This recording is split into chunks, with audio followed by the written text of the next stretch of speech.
Hey guys, this is part 2 of driving from UK to Greece and back again. i.e. this is driving from Greece back to the UK. See part 1, check on the way out on this. So on the way back I was going from a town called Volos, which is a bit further south, a couple of hours further south than Thessaloniki, on the coast with the Aegean Sea.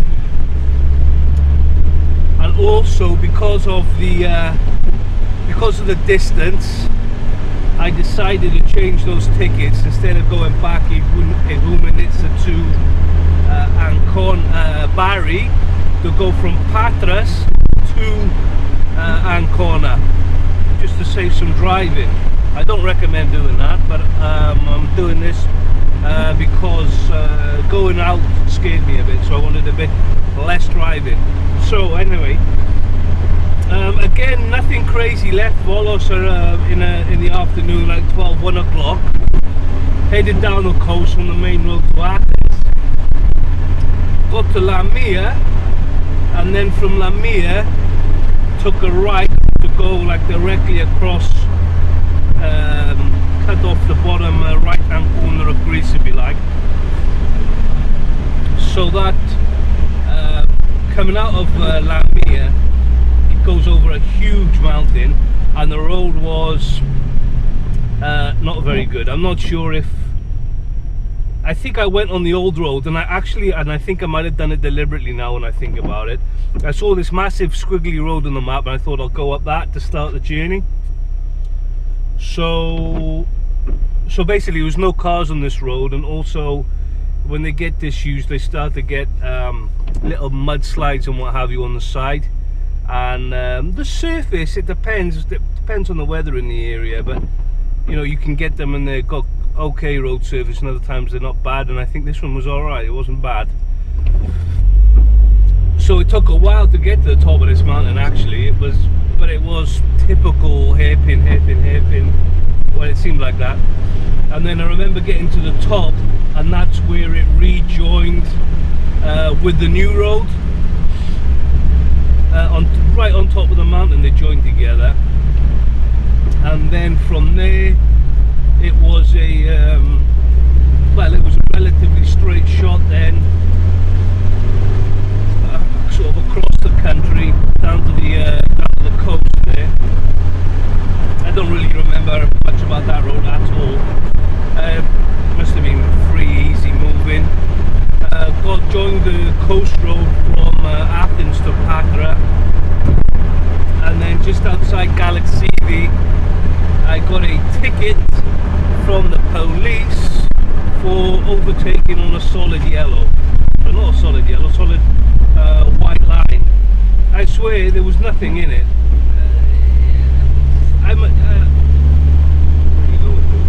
I swear there was nothing in it. It was so close to the dotted line. Anyway, they gave me a ticket. We didn't really go into much conversation about it. Carried on from there, and then Patras just seemed to be miles and miles and miles away. I kept driving, it didn't seem to be getting any closer. And then I started, when I started to get signs for a car ferry. Now I thought that was going to be the car ferry to Ancona, but actually it turns out when I went there wasn't actually a bridge between northern Greece and the Peloponnese. I missed that. So the signs were actually to the car ferry to get to Patras, which was a big surprise to me. I was driving up this coast. There was the coastline was quite built up, and then you get to this little port. I was just going on instinct then. It was dark again. I was pushing it late for the ferry.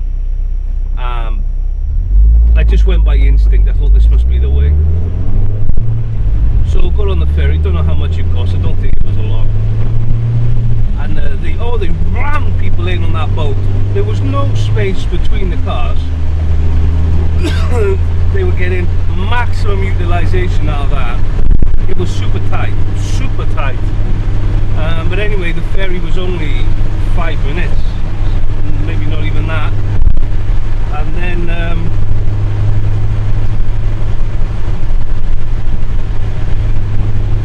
And then I don't really remember. Well, no, I do. Oh, whoa, whoa,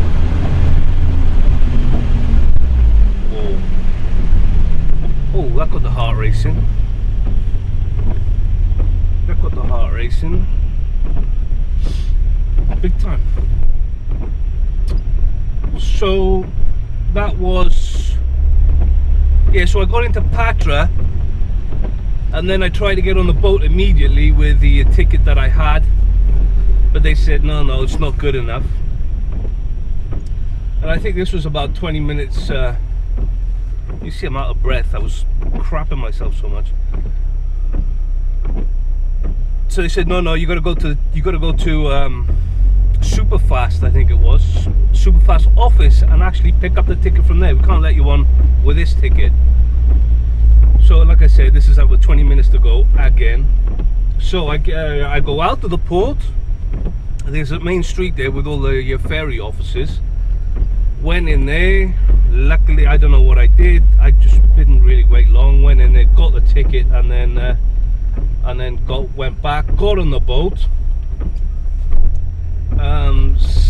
But this time I had a cabin on the way back, because it was was it 24 hours? I don't know how long it was actually. I got on the ferry, say it's 6 o'clock in the evening, 7, and then got into Ancona the next day at like 3 in the afternoon. So it was almost 24 hours on that bloody ferry, say 18 hours guesstimate. But anyway, I got on the ferry. Like I said, this time I had a cabin, so I was also pretty exhausted by the time I got on. So when it wasn't a cabin, it was dormitory. I had a bed in the dormitory, and honestly, the only thing I did, I went to the foyer, got the dormitory bed, went into the dormitory completely empty, nobody in there, and then just slept until the next morning.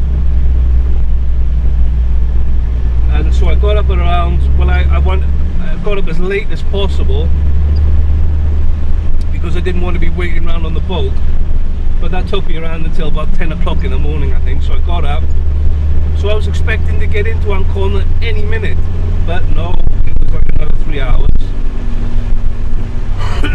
So, like I said, that was a bit of a drama. And then sitting on the boat waiting for it to get into Ancona.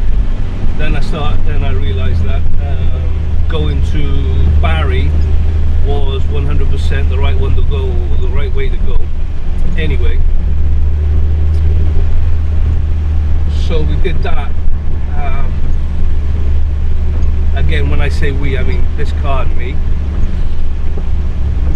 So anyway, we got into Ancona eventually, 3 o'clock, and then just started immediately heading up to Calais.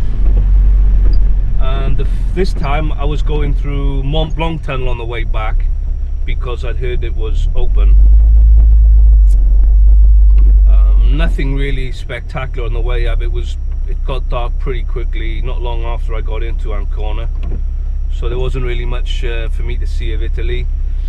And then getting up to Mont Blanc, we got up to the tolls. There was a toll to get into Mont Blanc, and as soon as I drove into the tunnel, the windscreen just went mist immediately as soon as I went in, and I could not see where the fuck I was going. So I immediately put the heaters on full blast, and then I was just wiping at the windscreen to get the mist out. I remember I was having a bit of trouble with that, and in the end I was just looking through the bottom of the windscreen. The tunnel is quite long, so towards the end that's what it started to come under control, but at that first bit I just had no chance. Anyway, when I came out the other side, on the French side, the police pulled me over and said I'd been speeding through the tunnel. I tried to explain to them what had happened with regards to my windscreen, and I was not looking at the speedometer, I was looking at where I was going at the time. They were having absolutely none of it. And they'd only just reopened the tunnel after that fire, so you're on a bit dodgy ground. I think you really have to, you know, mind your P's and Q's when you go through it, especially after what happened there. So what did they do? They kept my passport or driving license, I don't remember which one or the other, I think it might have been my passport, and said that I had to go down to Chamonix, get them their money, highway fucking robbers,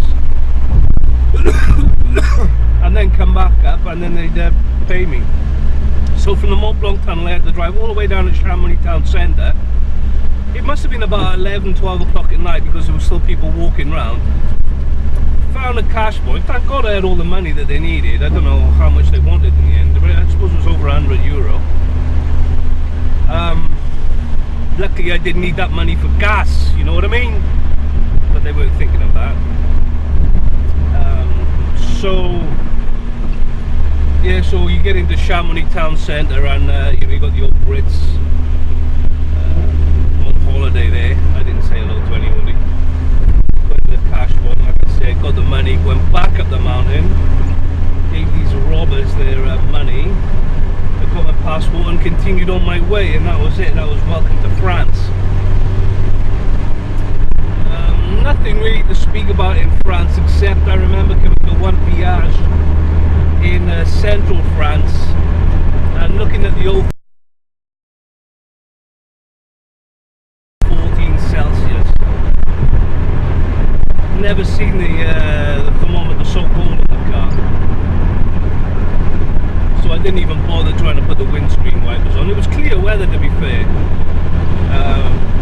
It was clear weather. I didn't really need the wipers. The roads seemed to be well gritted, so I wasn't, you know, I wasn't worried about ice. But like I said, it was cold. I wouldn't want the car to break down in that for sure. So followed like there was a McGann for some of that trip through France. So I was following this guy. He was maintaining a decent pace. And then got to Calais at about 6 o'clock in the morning. I remember waiting there for a while as the sun was coming up, I think, for the train. Got on the train, and then a completely uneventful trip from the Eurotunnel back to Northampton. I'd bought a couple of bottles of Southern Comfort in Greece when I was there, because at the time spirits were cheaper also. So I had these, well, I was keeping one was keeping me company on the boat to Ancona, and just as I was getting out of the car in Northampton, after carrying these 2 bottles of Southern Comfort all the way back from Greece, I dropped one on the pavement outside the car. I was choking, I couldn't believe it. And basically that was it. But about the whole trip in general, I was a bit fatigued, if you like, with work. I'd been moving around a lot, doing a lot of different jobs, working funny hours. The old motivation was not where it could have been. But that trip really did reinvigorate me, give me a fresh perspective, and you know, got me back on the you know, on the work. You know, was fully motivated after. It was a really good holiday. It really did press the reset button completely, and I was good to go. Then started back at work in January. A really refreshing holiday. Got right out of my comfort zone numerous times, and but thoroughly enjoyed the experience, and I definitely recommend it to anyone, you know, if you want to drive somewhere. For me, driving somewhere is the holiday.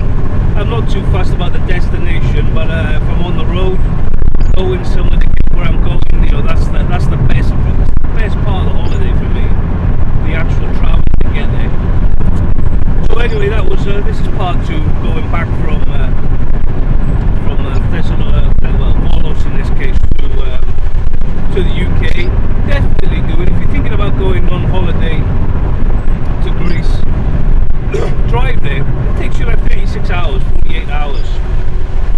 going in there in the summer, the ferry's going to be expensive, but I think it's well worth it if you can do it. Personally, if I was going to do it again, I would not go on the ferry through Italy anymore.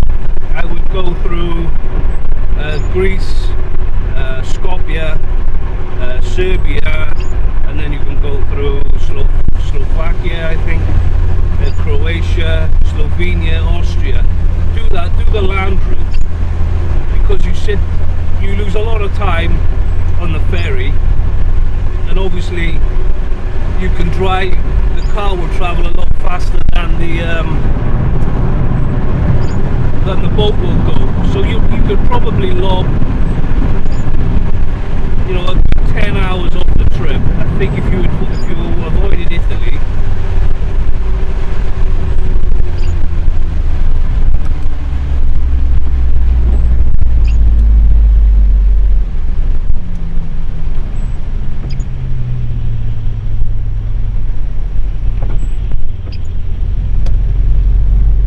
If you avoided Italy, you can save yourself, you know, I think 10 hours of the trip there. Because when you go down to Italy, especially, not so much if you go in the Mykonos and what have you. I mean, going that way, it's you know, yeah, it's not so bad on the ferry. But if you go into northeast Greece, going through Italy, it does take you down the country, and then you got to go back up again. So going through Skopje is the way to go. But like, yeah, if you go into Mykonos, southern Aegean Islands, yeah, okay, maybe go that way. Go through Ancona and you know, go down to Athens, go all the way on the boat, you know. Anyway, so that was it. That was the video. I just wanted to, as I said in the first video, just reminisce to remind myself of the trip. You know, and I thought I'd share it with you also. So if you enjoyed the video, thank you for watching. Vote on the videos, subscribe to the channel, and I'll see you again next time.